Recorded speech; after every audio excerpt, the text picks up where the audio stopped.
तुम्ही कालच्या ब्लॉगमध्ये बघितलंच असेल की आम्ही मार्केट एक्सप्लोर करून किती सारं थकलो होतो आणि भूकसुद्धा लागली होती. मग आम्ही आलो दिंडोरी रोडला असलेल्या हॉटेल साई गार्डनमध्ये. इथे येण्याची पहिली वेळ नव्हती. आय थिंक मी दुसऱ्यांदा येते.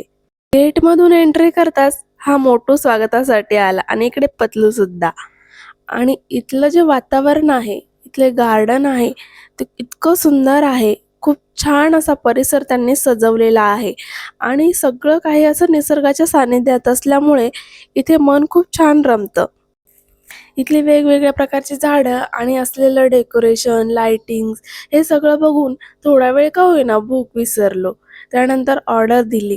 इथली शेवभाजी फार सुंदर असते. म्हणजे मागच्या वेळेस पण मी शेवभाजीच ऑर्डर केली होती आणि ह्यावेळी सुद्धा शेवभाजीच घेतली आणि मस्तपैकी या जेवणावर ताव मारला.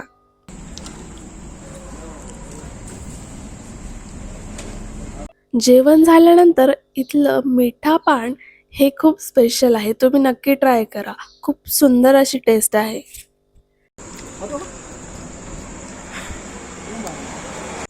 जेवण झाल्यानंतर आम्ही निघालो शॉपवर जायला, कारण की हा स्टॉक जो आणला होता आम्ही जुन्या दुकानातून आणि नवीन शॉप्सवरनं, तो आम्हाला अरेंजसुद्धा करायचा होता. यासोबत आजचा व्लॉग संपला. तोपर्यंत टेक केअर. Bye bye.